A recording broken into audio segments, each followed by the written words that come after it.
Inflasi di Inggris bulan Mei 2022 tercatat sebesar yang berkepanjangan membawa Indonesia kepada ancaman inflasi.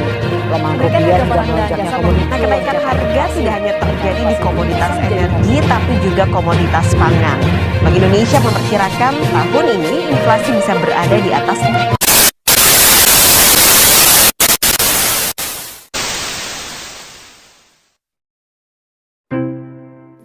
Jauh berabad-abad lamanya, tepatnya pada saat ekonomi Islam lahir sebagai ekonomi penyeimbang yang pada masanya sangatlah relevan bahkan hingga saat ini.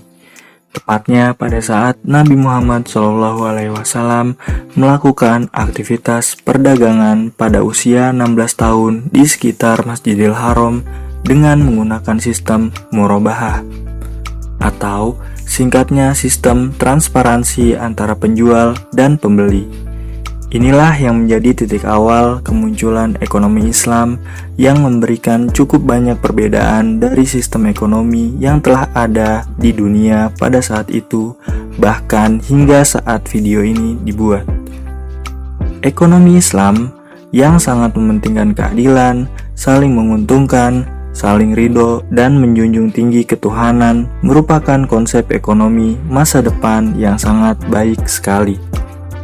Puncak kejayaan ekonomi Islam ini beriringan atau sejalan dengan puncak peradaban Islam dan menjadi pemimpin perekonomian dunia pada saat itu, tepatnya pada abad ke-6 hingga ke-13 Masehi. Namun, dengan keabsolutannya, ekonomi Islam memiliki nilai-nilai yang tidak bisa berjalan beriringan secara sebagian besar, apalagi menyeluruh dengan konsep ekonomi lain di luar ekonomi Islam. Karena itulah ekonomi peduli atau the caring economy hadir di tengah seluruh konsep ekonomi untuk menjadi penyeimbang. Bahkan sebenarnya konsep ekonomi peduli lahir dari beragam perjalanan konsep ekonomi yang tidak menemukan titik equilibriumnya, di mana saat ini telah banyak konsep ekonomi yang diterapkan di dunia dan banyak sekali memakan korban dari kalangan ekonomi bawah, bahkan menengah sekalipun menjadi bagian dari korban beberapa konsep ekonomi yang ada atau turunannya. Ekonomi peduli menjadi jembatan antara konsep ekonomi dan sangat fleksibel saat berdampingan atau menjadi support untuk konsep ekonomi lainnya.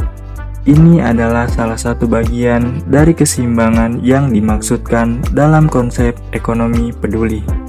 Semua konsep ekonomi pada umumnya memiliki nilai absolut yang tidak dapat berdampingan dengan konsep ekonomi lain. Nilai absolut ini yang diminimalkan oleh konsep ekonomi peduli agar semua hal dapat selaras dan seimbang. Inilah yang mendasari ekonomi peduli hadir dan menjadi jembatan untuk memperbaiki segala hal yang sulit untuk terhubung. Karena tidak ada konsep ekonomi yang usang atau lebih baik di seluruh dunia daripada konsep ekonomi lain. Sebab semua keadaan atau kondisi di seluruh dunia ini berbeda-beda.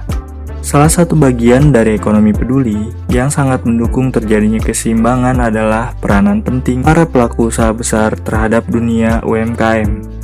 Ini menjadi salah satu konsep ekonomi peduli yang mengharuskan para pemegang kekuasaan ekonomi atau raksasa ekonomi melibatkan UMKM dalam rantai produksinya. Misalkan, menjadikan beberapa UMKM sebagai partner penyedia bahan baku, barang setengah jadi, atau part-part yang dibutuhkan dalam kegiatan produksi perusahaan-perusahaan besar tersebut. Minimal 40-50% dari total kebutuhan produksi yang mana kualitas dan kontrol tetap berada di pihak perusahaan besar, dengan tetap mengedepankan keadilan dan kepantasan dari segi harga dan kinerja yang sesuai. Sebenarnya, peran pemerintah banyak diperlukan dalam aktivitas ekonomi peduli ini. Karena pemerintah diharapkan dapat mendorong para pengusaha besar untuk senantiasa bersinergi dalam setiap kegiatan ekonomi peduli. Karena diharapkan dengan keikutsertaan pemerintah dapat memberikan dampak maksimal atas hal yang ingin dicapai bersama. Oke, kembali lagi ke pembahasan kita. Mengapa peran usaha besar sangat penting untuk mendongkrak UMKM? Karena selain pastinya mempercepat perkembangan UMKM, ini dapat mencegah terjadinya monopoli oleh grup-grup perusahaan besar. Sebab yang ingin kita capai di sini adalah keseimbangan jangka panjang, dan semua itu dapat terjamin bila tidak adanya monopoli yang terjadi baik oleh pihak swasta ataupun atas kerjasama dengan pihak pemerintahan. Semakin banyak yang terlibat, maka akan semakin banyak yang mengawasi, sehingga pasar akan berjalan lebih adil dan lebih seimbang.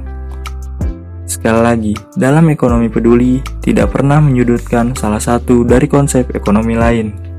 Malah, ekonomi peduli berusaha mengisi kekosongan yang mana tidak tersedia dalam konsep ekonomi lain dan mengedepankan keselarasan hingga mencapai titik equilibrium di semua kondisi ekonomi yang terjadi.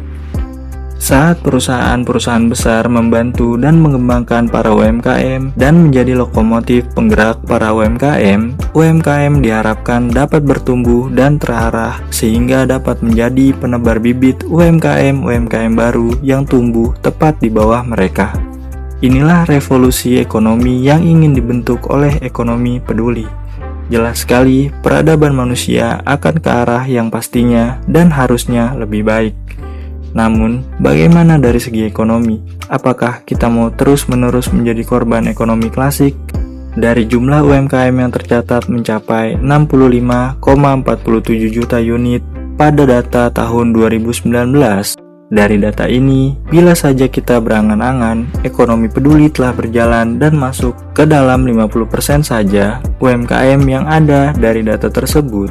Lalu, bila saja dari target selama 5-7 tahunan, yang mana bila setiap UMKM memiliki 3 orang pekerja saja, dan pastinya jika mengacu pada dasar ekonomi peduli di video-video sebelumnya, berarti 5-7 tahun ke depan akan ada kisaran 98 juta UMKM baru yang akan bermunculan. Ini adalah angka yang sangat fantastis sekali. Kita asumsikan sepertiganya saja yang terwujud.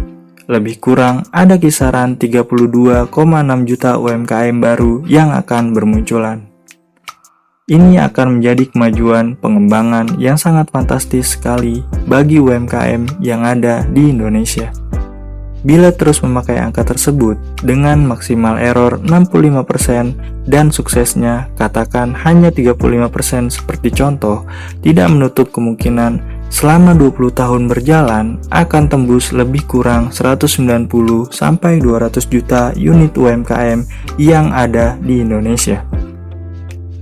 Ini kembali lagi baru kemungkinan loh, jangan ditelan bulat-bulat ya.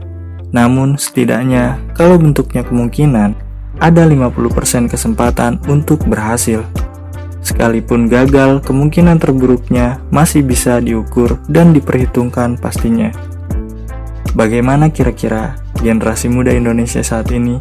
Siapkah untuk membuat dan menghadapi perubahan?